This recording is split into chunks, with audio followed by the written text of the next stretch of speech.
ಮಾಡ್ತಾರೆ ಅನ್ನೋದನ್ನು ತಿಳ್ಕೊಳ್ಳೋಣ. ತಮ್ಮ ಹೋಮ್ ಪೇಜಲ್ಲಿ superintendent bill preparation and submission process bill verification work list superintendent ಈ ಪಾತನ್ನು ಈ ಆಪ್ಷನನ್ನು ಸೆಲೆಕ್ಟ್ ಮಾಡಿ ಕ್ಲಿಕ್ ಮಾಡ್ತಾರೆ. ಇಲ್ಲಿ ಈ ಮೊದಲನೇ ಬಿಲ್ಲನ್ನು ಈಗ ಓಪನ್ ಮಾಡೋಣ. ಕಾರ್ಪೆಟ್ಸ್ ಅಂತ ಬಿಲ್ ಇದೆ, ಅಮೌಂಟ್ 150. ಸೊ ಈ ಬಿಲ್ ನಂಬರನ್ನು ಕ್ಲಿಕ್ ಮಾಡಿದ ತಕ್ಷಣ ಈ ಬಿಲ್ಲು ಈಗ ಓಪನ್ ಆಗುತ್ತೆ, DC ಬಿಲ್ಲು. ಸೊ ಈಗ ವೆರಿಫಿಕೇಷನ್ಗೋಸ್ಕರ ಈ ಬಿಲ್ಲು ಸೂಪರಿಂಟೆಂಡೆಂಟ್ ಹತ್ರ ಬಂದಿದೆ. ಸೊ ಅವ್ರು ಏನು ಮಾಡ್ತಾರೆ, ಕೇಸ್ ವರ್ಕರ್ ಮಾಡಿರೋ ಬಿಲ್ಲು ಇಲ್ಲಿ ಕಾಣುತ್ತೆ. ಸೊ ಈ ಬಿಲ್ಲನ್ನು ಈಗ ವೆರಿಫಿಕೇಷನ್ಗೆ ಈ ಲಾಸ್ಟ್ ಆಪ್ಷನ್ ಇದೆ ನೋಡಿ, ಇಲ್ಲಿ ವೆರಿಫಿಕೇಷನ್ ಲಿಸ್ಟ್ ಅಂತ, ಇದ್ರ ಮೇಲೆ ಅವರು ಕ್ಲಿಕ್ ಮಾಡ್ತಾರೆ. ಇಲ್ಲಿ expenditure HOA details not verified ಅಂತ ಇದೆ.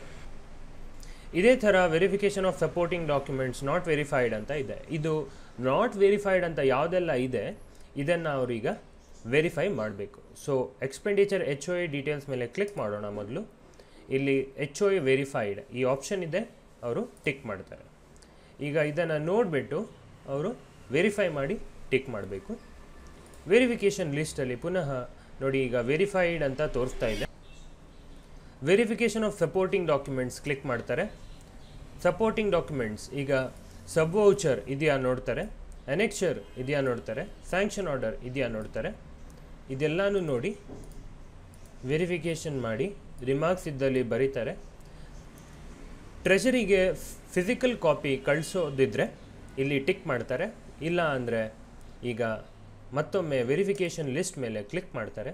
ವೆರಿಫೈಡ್ ಅಂತ ಬಂದಿದೆ ನೋಡಿ, ಅದೇ ಥರ ಎಲ್ಲ ವೆರಿಫಿಕೇಷನ್ ಅವರು ಮುಗಿಸ್ತಾರೆ. ಇಲ್ಲಿ ಬಿಲ್ ಟೈಪ್ ಹಾಗೂ ಕ್ಲೇಮ್ ಟೈಪ್ಗೆ ಸಂಬಂಧಪಟ್ಟಂತೆ ಸಪೋರ್ಟಿಂಗ್ ಡಾಕ್ಯುಮೆಂಟ್ ವೆರಿಫಿಕೇಷನ್ ಹಾಗೆ ಚೆಕ್ ಲಿಸ್ಟ್ ವೆರಿಫಿಕೇಷನ್ ಅಂತ ಬರುತ್ತೆ. ಸೊ ಇದನ್ನು ವೆರಿಫೈ ಮಾಡಿ yes or no or not applicable ಅಂತ ಸಿಲೆಕ್ಟ್ ಮಾಡ್ಕೋತಾರೆ. ಈಗ ಇಲ್ಲಿ verification list recipient details verification, recipient details verified, amount details verified, ಎಲ್ಲನೂ ವೆರಿಫೈ ಆಗಿದೆ. ಸೊ ನಾವೀಗ ರಿಸಿಪಿಯೆಂಟ್ ಡೀಟೇಲ್ಸನ್ನು ವೆರಿಫೈ ಮಾಡಿದ್ವಿ, ಅಮೌಂಟನ್ನು ನೋಡಿ ವೆರಿಫೈಡ್ ಅಂತ ಕ್ಲಿಕ್ ಮಾಡಿದ್ವಿ. ಸೊ ಸೂಪರಿಂಟೆಂಡೆಂಟ್ ಈ ಕೆಲಸ ಮಾಡ್ತಾರೆ. ಎಲ್ಲನೂ ವೆರಿಫೈ ಆಗಿದ್ದಲ್ಲಿ ಪುನಃ ನೋಡೋಣ. ಜನರಲ್ ಡೀಟೇಲ್ಸ್ ಇತ್ತು ಫಸ್ಟ್ ಸ್ಕ್ರೀನ್. ಎಕ್ಸ್ಪೆಂಡಿಚರ್ HOA ಇಲ್ಲಿ ಸೆಲೆಕ್ಟ್ ಮಾಡಿದ್ರು ಕೇಸ್ ವರ್ಕರ್.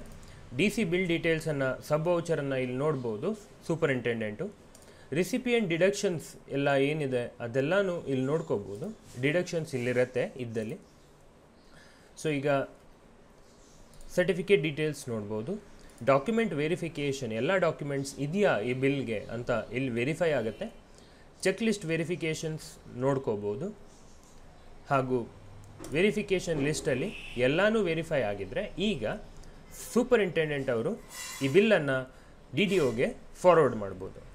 ಈ ಬಿಲ್ಲಲ್ಲಿ ಏನಾದರೂ ತಪ್ಪಿದ್ದಲ್ಲಿ ಇದನ್ನು ರಿಟರ್ನ್ ಟು ಕೇಸ್ ವರ್ಕರ್ ಅಂತ ಕ್ಲಿಕ್ ಮಾಡಿ ವಾಪಸ್ ಕೇಸ್ ವರ್ಕರ್ ಹತ್ರ ಕಳಿಸ್ಬೋದು ಕರೆಕ್ಷನ್ಸ್ಗೋಸ್ಕರ. ಈಗ ಇದನ್ನು ಅವರು ಫಾರ್ವರ್ಡ್ ಟು DDO ಅಂತ ಮಾಡ್ಬೋದು ಅಥವಾ ಸೇವ್ ಅಂತ ಮಾಡ್ಬೋದು. ಸೇವ್ ಅಂತ ಮಾಡಿದರೆ ಬಿಲ್ಲು ಅವ್ರ ಹತ್ರನೇ ಇರುತ್ತೆ. ಫಾರ್ವರ್ಡ್ ಟು DDO ಅಂತ ಹೇಳಿದರೆ ಫಾರ್ವರ್ಡ್ ಆಗುತ್ತೆ. ಸೊ ಸೇವ್ ಅಂತ ಕ್ಲಿಕ್ ಮಾಡಿದ್ದಲ್ಲಿ ಅವರ ವರ್ಕ್ ಲಿಸ್ಟಲ್ಲಿ ಈ ಬಿಲ್ಲು ಹೋಗುತ್ತೆ. ಸೊ ಈಗ ಫಾರ್ವರ್ಡ್ ಟು DDO ಅಂತ ಕ್ಲಿಕ್ ಮಾಡೋಣ. ಬಿಲ್ ಹ್ಯಾಸ್ ಬಿನ್ ಫಾರ್ವರ್ಡೆಡ್ ಅಂದರೆ ಈಗ DDO ಹತ್ರ ಹೋಗಿದೆ ಈ ಬಿಲ್ಲು ಅಂತ ಹೇಳ್ತಾ ಇದೆ. ಸೊ ಬಿಲ್ ನಂಬರ್ ಇಲ್ಲಿ ಬಿಲ್ ನಂಬರ್ ತೋರಿಸ್ತಾ ಇದೆ ನಮ್ಮದು. ಕ್ಲೋಸ್ ಅಂತ ಅವರು ಕ್ಲಿಕ್ ಮಾಡಿದ್ದಾರೆ, ಆ ಬಿಲ್ ಇಲ್ಲಿಂದ ಹೋಗುತ್ತೆ. ಸೊ ಈಗ DDO ಯಾವ ಥರ ಇದನ್ನು ವೆರಿಫೈ ಮಾಡಿ ಅಪ್ರೂವ್ ಮಾಡ್ತಾರೆ ಅನ್ನೋದನ್ನು ನೆಕ್ಸ್ಟ್ ವಿಡಿಯೋನಲ್ಲಿ ನೋಡಿ.